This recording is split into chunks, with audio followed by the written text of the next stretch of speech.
bulshooyinka ku dhaqan magaalada Gabiley ayaa saaka iskugu soo baxay barnaamij salmiya oo ay ku muujinayeen taageerada ay u hayaan go'aankii madaxweynaha Jamhuuriyadda Soomaaliland Axmed Maxamed Maxamuud Siilaanyo uu 10kii bishan ku kala qaaday doorashooyinka golaha wakiilada iyo madaxtooyada.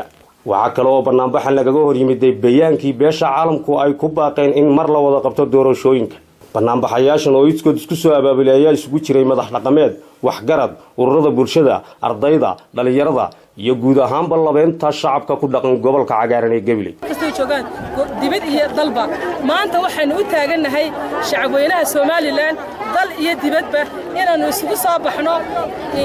inaga oo taageerayna madaxweynaheena sharafta leh, madaxweynaheena geesiga, madaxweynaheena hal abuurka leh ee hal adayga leh ku garab taaganahay go'aanka madaxweynaha maadaama nahay gobolka Gabiley rag iyo dumarba go'aanka geesinimada leh ee Soomaaliland waajib muqaddas ay ka qaateen go'aanka koonfurna kuma noqonayno goobtida iyo madaxweyne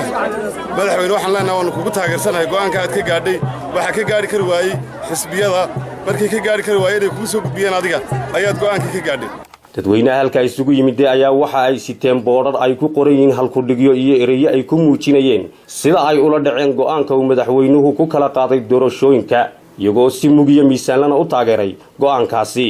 barnaamijyaashan oo socdaal ku soo maray wadooyinka iyo barxadaha waaweyn ee laamiga halbowlaha waa magaalada Gabiley ayaa waxa ay isku soo biyo shubteen khayriyada magaaladaasi Gabiley waxaana dhamaanba mas'uuliyiintii halka ka hadashay hadaladoodii kamid ahaa.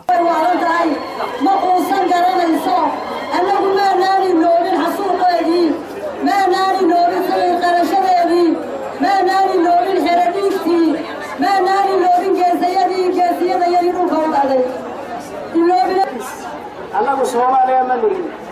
waxaanu nahay Somaliland waxaanu nahay dal madax bannaan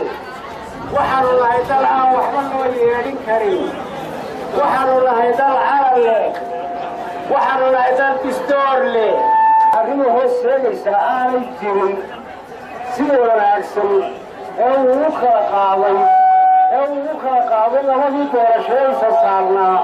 ayaynu halkan taageeradiisa barnaamijkeenu Yusuf على Somaliland فأنت صاحب الأفضل وحكوا عن سلام الدنيا صدق الفقراء تاني من الحوالي والوصول تاني وأطلع بيوين ممثلين سيفي عنهم ممثلين وحويا أنتيو بسلا متشنين ويا الحركة صحلي حركة قلوا عروسة من الدولسان وحلالة أول بعمل يسوق على حركة قلوا عسى نقع وطاس وقلوا وسعيها وان كانوا قالين سموك يا ميسان لبينو تايرينا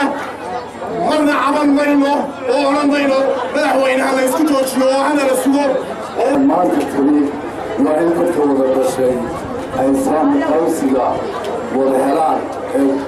لما يقولوا شوفوا الفرق إلهي وحكى بريء إلهي كانوا معصية dadweynaha ku dhaqan gobolada Jamhuuriyadda Soomaaliland oo golaha baarlamaanka dib baan u dhigay iyo golaha wakiilada si loo soo saxo saamiqaybsiga ay leeyihiin gobolada Jamhuuriyadda Soomaaliland. aad baan u amraynaynaa madaxweynaha Jamhuuriyadda Soomaaliland. Allahu Akbar. Soomaaliland ha noolaato. Soomaaliland ha noolaato. madaxweynaha Soomaaliland ha noolaado. dadweynaha reer Gabiley ha noolaadaan. محل علينا سوى قروحنا بدن قيمها له شرفت له كرامة له ماموس له أظن وتسيل درينك هذه قبليهان حققان عرمها معلومة يهودا بيس الصومالي لا بيش عارف كجيمة أتكون موجودة سان تياجر هذا هو إنسان بدحوينها قرن الصومالي لا حين ما أنت يسوون من هنا إنه هالك صدق فريمة وقدرنا فريتك وضوحي بدحوينها قرن الصومالي لا doorashooyinkii lagu soo socday dalka foolka ku soo lahaa ee ahayd doorashada baarlamaanka iyo doorashada madaxweynenimada isagoo tixgelinaya duruufaha dadkiisa reer Somaliland isagoo tixgelinaya go'aankii saddexda xisbi qaran ay u soo jeediyeen inay soo ka soo tala bixiyo waxa uu go'aan ka soo saaray in labada doorashada kala qaadistu kala qaaday سمو يميسان لبينو هدينو نحي ريق بلي سيلا درينكينو وموجسين وصول دويننا سوكو كوبان أو سوك سوشبيين إيغا kaas oo runtiisa dadku ay og yihiin aanay u wada dhammayn xubnaha igaad oo ay goobta isugu yimaadeen 3 dowladood oo qura go'aankii ka soo baxay oo aan ahayn go'aan ka turjumaya go'aankii ay ku gaadheen dadweynaha reer Somaliland goonisitaagooda waxaanu leenahay qoraalkii iyo hadalkii madaxweynuhu ka soo saaray ayay halkan ku taageerayaan dadweynaha reer Galmudug waxaanu leenahay igaad beesha caalamka waxaad ogtihiin